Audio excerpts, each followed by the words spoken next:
እንዴት ውላችኋል ክቡራን ተመልካቾች? ይህ የኢትዮጵያ ቴሌቪዥን ነው። አሁን ከቀኑ 6 ሰዓት ሆኗል። ዜና ኢትዮጵያ ሰፊ ቆይታ ሊያደርግ አሁን ተጀምሯል። አብራችሁ እንድትቆዩ አስቀድመን እንጋብዛለን። የሰዓቱን አበይት ጉዳዮች ልጠቁማችሁ። ታላቁ የኢትዮጵያ ህዳሴ ግድብን የመሳሰሉ ግዙፍ ፕሮጀክቶች እንደ ዘመኑ አድዋ ተወስደው መጠናከር እንዳለባቸው ምሁራን ገለጹ።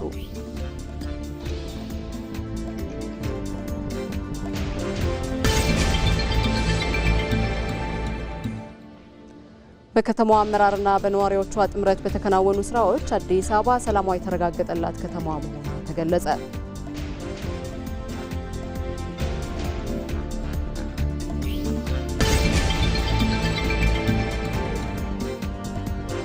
አራት ወረዳዎችን የሚያገናኘው የኢተያ አርሲ ሮቤ አስፋልት መንገድ 93 በመቶ ተጠናቀቀ።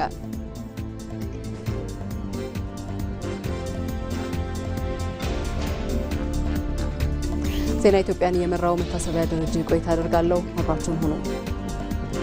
ጠቅላይ ሚኒስትር አብይ አህመድ በአዘርባይጃን ይፋዊ የስራ ጉብኝት እያደረጉ ነው። የኢትዮጵያና አዘርባይጃን ግንኙነት ከቅርብ ዓመታት ወዲህ እየተጠናከረ ለመምጣቱም በጠንካራ ትብብር የቀጠለው ዲፕሎማሲያዊ ግንኙነት ማሳያ ነው። ጉብኝቱ የሁለትዮሽ ግንኙነቶችን የላቀና ትርጉም ያለው ደረጃ እንደሚያደርስም ይጠበቃል። ጠቅላይ ሚኒስትር አብይ አህመድ በአዘርባይጃን ባኩ በዛጎልባ ፕሬዝዳንታዊ ቤተመንግስት የተደረገላቸውን አቀባበል በተንቀሳቃሽ ምስል ተከታትለን እንመለስ።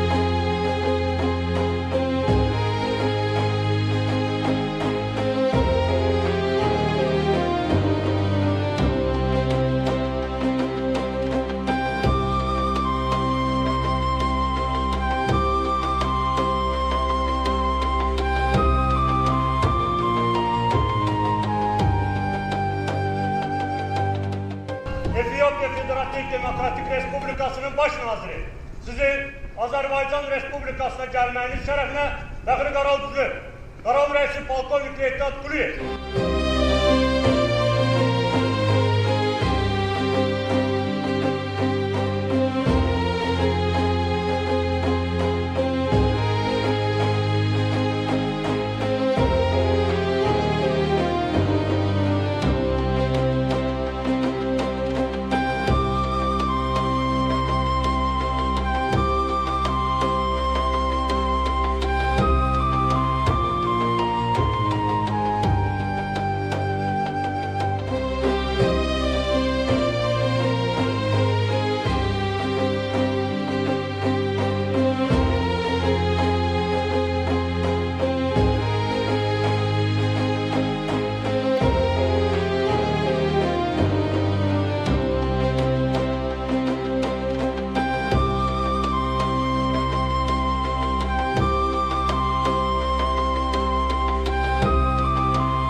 በተመሳሳይ ጠቅላይ ሚኒስትር አብይ አህመድ ከአዘርባይጃን ፕሬዝዳንት ኢልሃም አሊየቭ ጋር ከሚኖራቸው ውይይት አስቀድሞ በባኩ የክብር አደባባይና የድል ሐውልት የአበባ ጉንጉን የማስቀመጥ ስነ ስርዓት ማከናወነዋል። ይህንን በተንቀሳቃሽ ምስል እናጋራችሁ።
በሌላ ዜና ጠቅላይ ሚኒስትር አብይ አህመድ በአዘርባይጃን ባደረጉት የመጀመሪያ ይፋዊ የስራ ጉብኝት ፕሬዝዳንት ኢልሃም አሊየቭን ላደረጉላቸው አቀባበል ልባዊ ምስጋና አቅርበዋል።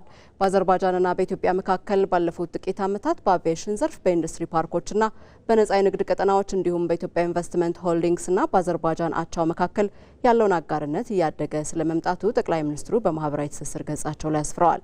እነዚህ የትብብር ዘርፎች ለሁለትዮሽ ግንኙነታችን መጠናከር መሰረት የጣሉ ሲሆን ዛሬ ባደረግነው ጥልቅ ውይይትም ግንኙነታችንንና ትብብራችንን ይበልጥ ለማጠናከርና ወደ ላቀ ደረጃ ለማሳደግ ተስማምተናልን ብለዋል ጠቅላይ ሚኒስትር አብይ አህመድ። በዛሬው ዕለትም በመከላከያና በሌሎች ዘርፎች ዙሪያ የመግባቢያ ሰነዶች ፊርማ ስነ ስርዓት ላይ መገኘታቸውንም ጠቅላይ ሚኒስትሩ አክለዋል።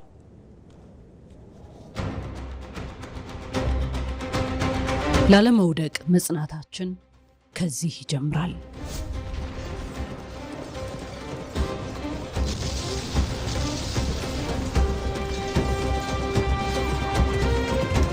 አድዋ የኢትዮጵያ ክብር በደም የተጻፈበት ስፍራ፣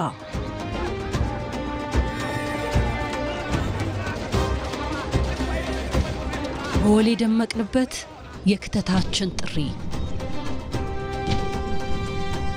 እዚህ የተዘከረው ዘመንን የሚሻገር አንጸባራቂ ድል ነው።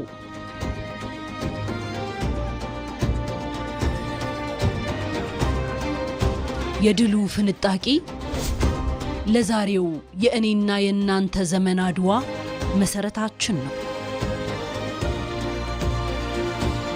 የኔ ዘመን ኢትዮጵያ ታሪክን አስውባ የራሷን አድዋ በኩራት ትፈጽማለች።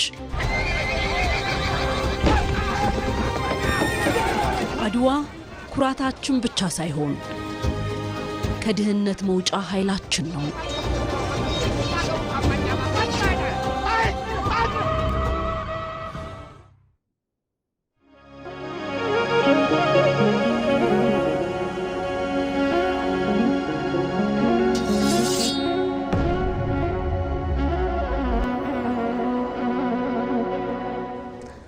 ዜና ኢትዮጵያ እንደቀጠለ ነው። ወደ ሌሎች ዘገባዎቻችን ደግሞ እናልፋለን።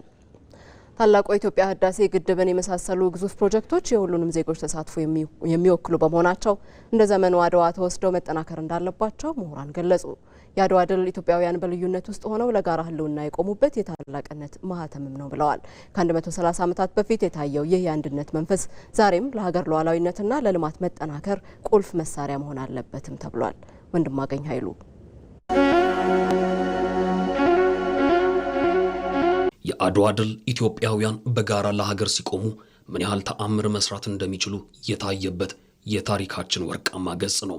አድዋ የክብር ማህተማችን ብቻ ሳይሆን ኢትዮጵያውያን በልዩነት ውስጥ ሆነው ለጋራ ህልውናቸው የቆሙበት የታላቅነት መገለጫም ነው።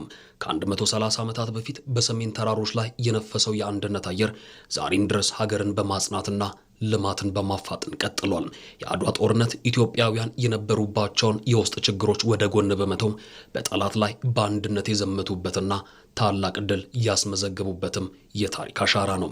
የአንድነት ኃይል በወቅቱ የነበሩት የኢትዮጵያ መሪዎችና ንጉሶች በመካከላቸው የነበረውን ቅራኔና ልዩነት አስወግደው ለክተት ጥሪው ምላሽ በመስጠት በአንድነት መሰለፋቸው ለድሉ ቁልፍ ሚናም ተጫውተዋል።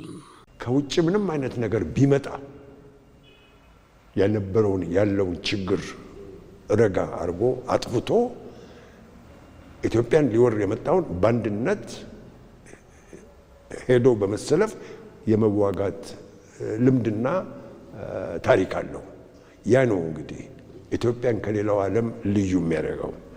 ረሃብ ኖሮ፣ የውስጥ ችግር ኖሮ፣ የእርስ በርስ መጣላት ኖሮ የውጭ ጠላት ሲመጣ ግን ያንን ሁሉ እርግፍ አድርጎ በመሄዳቸው አንድነት የሚባለውን ነገር ስላጠናከሩት ነው ያሸነፉት። አንድ መሆን ቀላል አይደለም።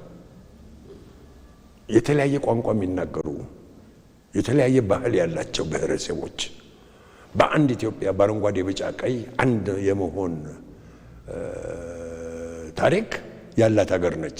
ያ ነው እንግዲህ አንድ በመሆናቸው ያላቸውን ችግር ወደ ጎን በማድረጋቸው ጦርነቱን ሊያሸንፉ የቻሉት። አድዋ የተለያየ የኢትዮጵያ ብሔር ብሔረሰብ ብቻ ሳይሆን ሃይማኖት፣ ቀለም፣ ዘር ሳይለያቸው ከጫፍ እስከ ጫፍ የሀገር ፍቅር ስሜት ፈንቅሏቸው ወደ አድዋ በመሄድ ኢትዮጵያ የምትባለውን ሀገር ያጸኑበት የአድዋ ድል በዓል መነሻው አድዋ ነው ማለት ነው። የአሁኑ ዘመን ትውልድም በጦር ሜዳ ውሎ ብቻ ሳይሆን በትምህርት በልማትና በህዝባዊ አንድነት ለሀገር ልዕልና በጋራ በመቆም ዘመናዊ አርበኝነትን በተግባር እያሳየ ነው። በተለይም እንደ ታላቁ የህዳሴ ግድብ ያሉ ግዙፍ መሰረተ ልማቶችን እንደ ዳግማዊ አድዋ በመመልከት በጋራ ማልማትን አጠናክሮ መቀጠል ይገባል። እነዚህ ፕሮጀክቶችም የሁሉንም ዜጎች ተሳትፎና የነገውን ትውልድ ብሩህ ተስፋ የሚወክሉ ናቸው። ኢትዮጵያ አሁን በተለያየ መልኩ ከፍተኛ የሆነ መሰረተ ልማት እየሰራች ነው።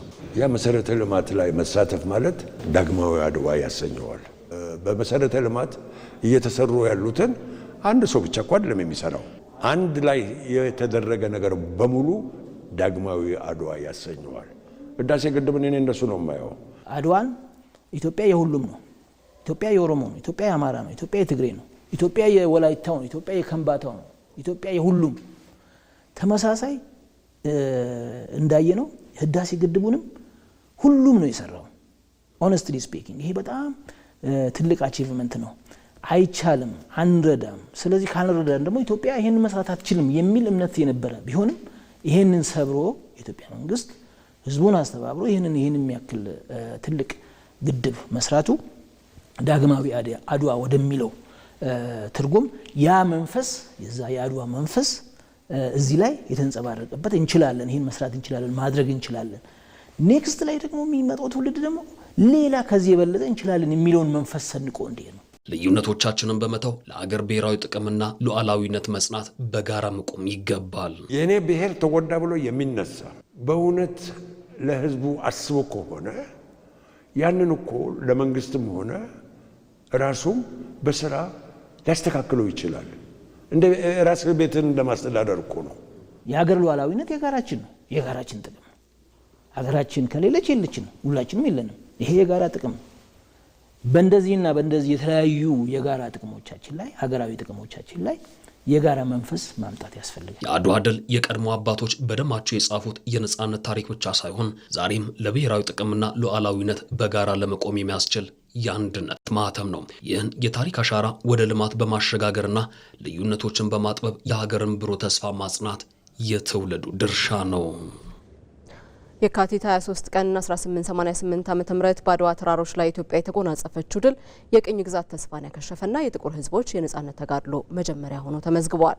ድሉ ከወታደራዊ የበላይነት ባለፈ የሞራልና የዲፕሎማሲ ጥንካሬ ውጤት መሆኑን ያረጋገጠ የታሪክ ምዕራፍም ነው። ዮሐንስ ፈንታውን የካቲት 23 1888 ዓመተ ምህረት ቦታው ትግራይ ሰንሰለታማ የአድዋ ተራሮች ንጋቱ እንደተለመደው ጸጥታ የሰፈነበት አልነበረም።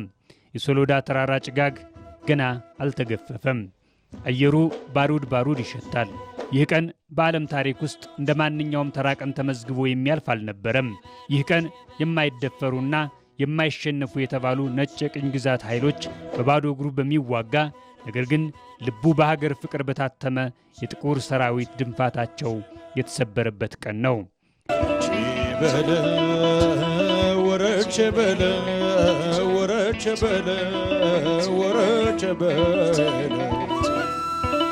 የአድዋ ድል በወታደራዊ ሳይንስ መነጽር ሲታይ በአፍሪካ ምድር የተደረገ አንድ ትልቅ ጦርነት ተደርጎ ሊወሰድ ይችላል። ነገር ግን አድዋ ጦርነት ብቻ አይደለም። አድዋ ክስተት፣ አድዋ መንፈስ፣ አድዋ የጥቁር ሕዝብ የነጻነት ፊደል መጀመሪያ ነው። ታሪኩ የሚጀምረው ጦርነቱ ከመፈንዳቱ ከዓመታት በፊት ነው። የጣሊያን መንግሥት ኢትዮጵያን በዲፕሎማሲያዊ መንገድ የጣሊያን ሞግዚት አስተዳደር ስር ለማዋል የሸረበው ሴራ የአድዋን እሳት ጫረው። በ1881 የተፈረመው የውጫሌ ውል በተለይም አንቀጽ 17 የጥቁር ሕዝቦች የነጻነት ውጥን የታወጀበት ሰነድ ነበር። በጣሊያንኛው ቅጂ ኢትዮጵያ ከውጭ መንግሥት ጋር የምታደርገውን ግንኙነት በጣሊያን በኩል ማድረግ አለባት ሲል፣ በአማርኛው ግን ማድረግ ትችላለች ይላል። ይህ የቃላት ጨዋታ ኢትዮጵያን ያለ ጦርነት በቅኝ ግዛት ስር ለመዋል የተደረገ ሙከራ ነበር።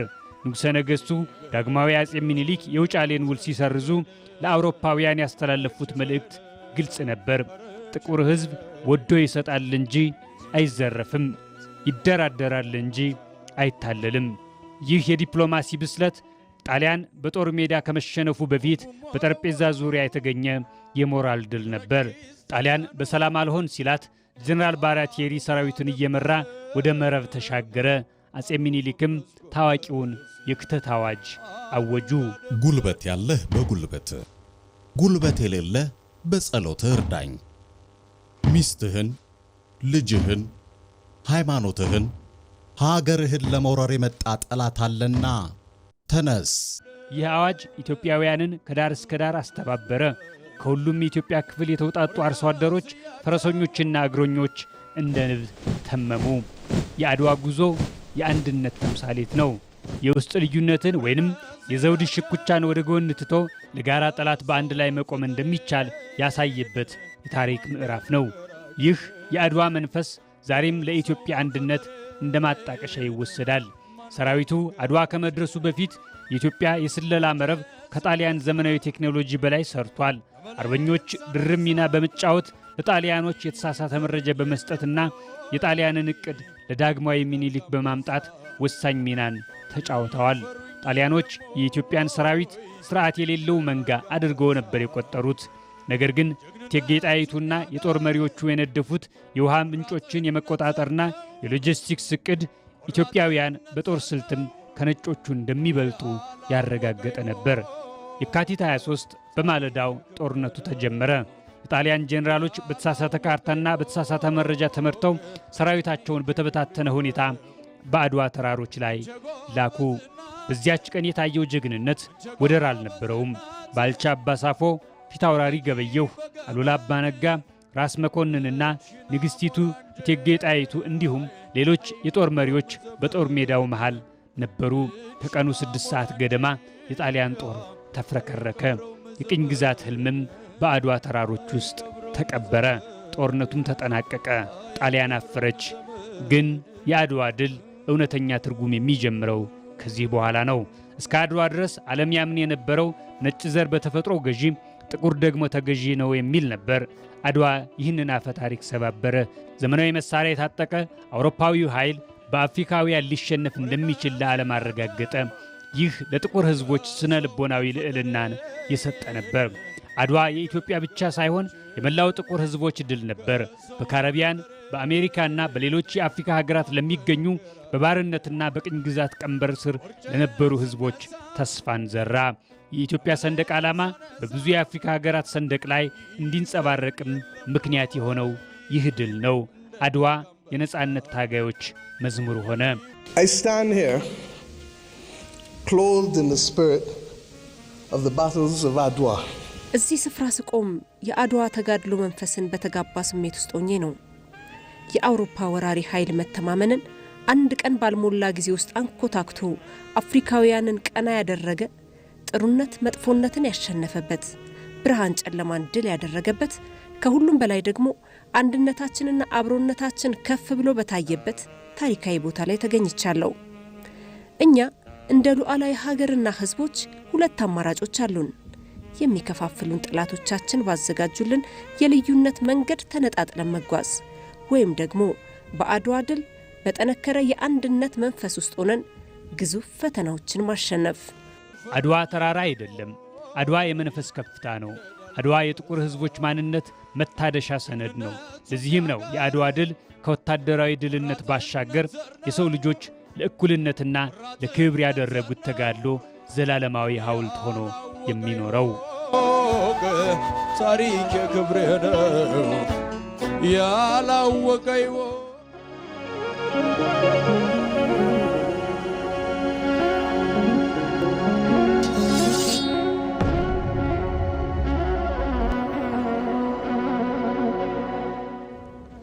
ከኢትዮጵያ ቴሌቪዥን በቀጥታ ስርጭት ዜና ኢትዮጵያን እየተከታተላችሁ ትገኛላችሁ። አሁን ደግሞ በቀጥታ መስመር ላይ ከሚገኝ ባልደረባችን ጋር ቆይታ ወደምናደርግበት አንድ ዘገባ ነው የምናልፈው።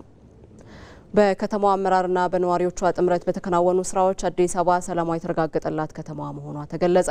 የሰላም ሚኒስቴር ከአዲስ አበባ ሰላምና ጸጥታ ቢሮ ጋር በመተባበር 8ኛው የሰላም የምክክር መድረክን እያካሄደ ይገኛል። በዚህ ጉዳይ ላይ ተጨማሪ መረጃ ሊያጋራን መድረኩን ሲከታተል የቆየው ባልደረባችን ሳምሶን በላይ በቀጥታ መስመራችን ላይ ተገኝቷል። ሳምሶን እንዴት ውለሃል? አንተ የታደምክበት የውይይቱ መድረክ ዋና ሀሳብ ምንድነው? ምንስ ሀሳቦች በስፋት ተነስተዋል?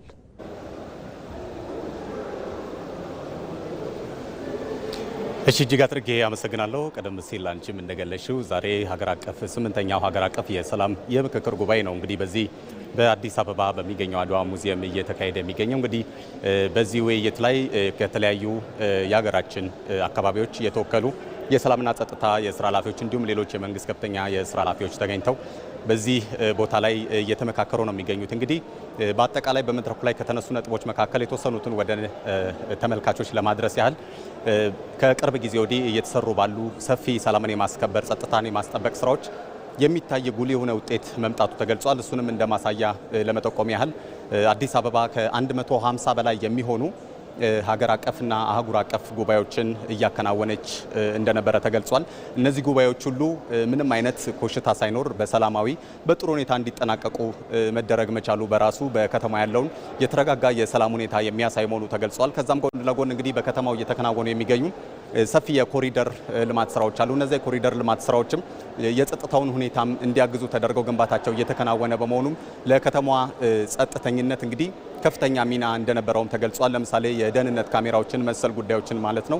ከዛ ባሻገር ከ5 ዓመታት ወዲህ ደግሞ በተሰሩ ስራዎች ወደ 200 ሺህ የሚሆኑ የሰላም ሰራዊት አባላትን እንግዲህ አሰልጥኖ ማብቃትና ማሰማራት መቻሉ ተገልጿል። ይህም ደግሞ እንደዚህ እንደ አፍሪካ ህብረት የመሳሰሉ አህጉር አቀፍ ጉባኤዎችም ሲኖሩ ከተማችን በጥሩ ሁኔታ እንግዶቿን ልክ እንደ ስሟ አዲስ ሆና ጸጥታዋም ተጠብቆ ጉባኤውን አስተናግደው በሰላም ወደ ሀገራቸው እንዲመለሱና ለሀገር ገጽታ ግንባታም ከፍተኛ ሚና እንዳለው ተገልጿል።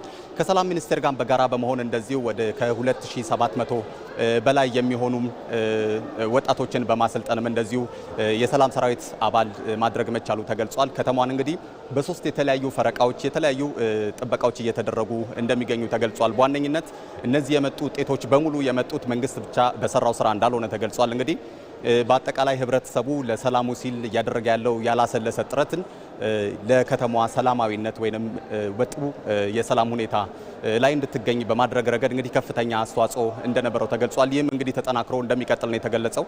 ከአዲስ አበባ ባሻገርም እንግዲህ የአዲስ አበባ ሰላምና ጸጥታ ቢሮ ከሸገር ከተማ አስተዳደር ሰላምና ጸጥታ ቢሮ ጋር በጋራ በርካታ ስራዎችን እየሰሩ እንደሚገኙ ተገልጿል። እንግዲህ ከነዚህም ስራዎች መካከል በየ3 ወሩ የሚደረጉ የተለያዩ ውይይቶችን፣ ሪፖርቶችን በመገምገምም የውሳኔ ሀሳቦች፣ አቅጣጫዎች የሚቀመጡባቸው አግባቦች እንዳሉ ተገልጿል።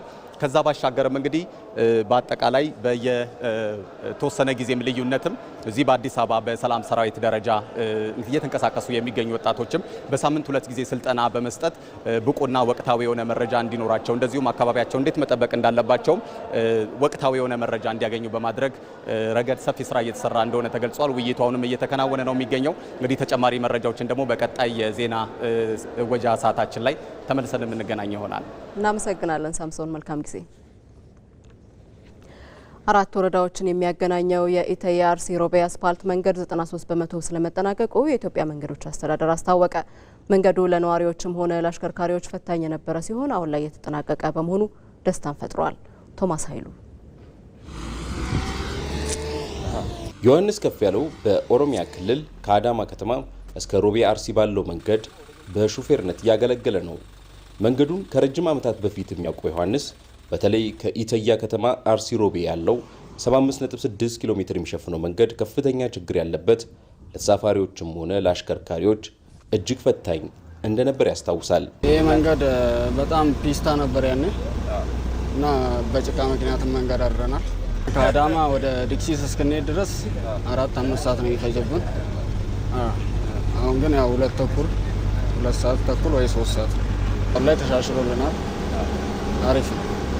በጥቅምት ወር 2010 ዓ.ም ግንባታው የተጀመረው መንገድ አሁን ላይ በሚታየው መልኩ እየተጠናቀቀ ያለ ሲሆን ለኢትዮጵያ ከተሞች በተለይም ለአዲስ አበባ ከፍተኛ ኢኮኖሚያዊ ፋይዳ ያላቸው 4 ወረዳዎችን የሚያገናኝ የአስፋልት መንገድ ነው። ይህ አካባቢ በጣም በብዛት የሽንኩርት ምርት አለ፣ ድንች ምርት አለ፣ እንዲሁም ደግሞ ስንዴና ገብስም ይመረታል። ሌሎች ምርቶች አሉ። እነዚህን ምርቶች ከዚህ አካባቢ አንስቶ ወደ አዳማ ቅርብ ያለው አዳማና አዲስ አበባ 150 ኪሎ ሜትር ነው። ከዚህ ያንን ለማድረስ በጣም ዋናውና አስፈላጊ መንገድ ሆኖ ያገለግላል። ኳሊቲ በኩል አብራ ጎዳና ባስቀመጠው ስታንዳርድ መሰረት በትክክል እየወረደ ነው። አንዳንድ ችግሮችም ሲኖሩ ከስር ኮንትራክተሩን ክትትል በማድረግ እንዲህ የማስተካከያ እርምጃዎች ይወሰዳሉ። በዚህ መሰረት ያው መንገዱ በተቀመጠለት ደረጃና ዲዛይን መሰረት በአግባቡ በመሰራት ላይ ይገኛል። በእርግጥ ፕሮጀክቱ በ3 ዓመታት ይጠናቀቃል ተብሎ የተጀመረ ቢሆንም ከወሰን ማስከበርና በሌሎች ተያያዥ ጉዳዮች የዘገየ ሲሆን አሁን ላይ ግን የውሃ ማስወገጃ የዲች ስራን እንዲሁም ጥቃቅን ተግባራት ብቻ የቀሩት ነው። አሁን እየተጠናቀቀ ያለ መንገድ ቢሆንም የዚህ አካባቢ በጣም ውሃማ ነው። በሌላ በኩል ደግሞ በኮሮና ወረርሽኝና በግብዓት እጥረት ምክንያት ለመንገድ ስራ አስቸጋሪ ነበር። ነገር ግን በጥራት የተሰራ ነው። ወሰን ማስከበር ችግር ጋር ተያይዞ እንዲሁም ደግሞ የኮንትራክተሩ ጋር ካሽ ፍሎ ፕሮብሌም ነበረበት። ከዛ በተጨማሪ የኮቪድም የራሱን አስተዋጽኦ አድርጓል። የነዳጅና የሲሚንቶ እጥረትም እንዲሁ የራሱን አስተዋጽኦ አድርጓል። ነገር ግን ባለፉት 2 ዓመታት የተሻለ አፈጻጸም ለማስመዝገብ ችለናል። በዚህም የተነሳ ይህ የሙሉ ከፕሮጀክት መጀመሪያው እስከ መጨረሻ ያለውን ኪሎ ሜትር አስፋልት ለማልበስ ችለናል። ይህ ከኢተያ እስከ አርሲ ሮቤ ከተማ የሚዘልቀው መንገድ በ1.2 ቢሊዮን ብር የተገነባ ሲሆን አሁን ላይ ግንባታው ከ93 በመቶ በላይ ተጠናቋል። ለኢቲቪ ቶማስ ኃይሉ ከአርሲ ሮቤ ከተማ። ከዜና ኢትዮጵያ ጋር ናችሁ። ቀጣይ ደቂቃዎችን ደግሞ የቢዝነስና ስፖርት ዘገባዎችን ትከታተላላችሁ። 7 ሰዓት ላይ በምዕራፍ 2 ከኔ ጋር ዳግም እንገናኛለን። ጥሩ ጊዜ ይሆንላችሁ።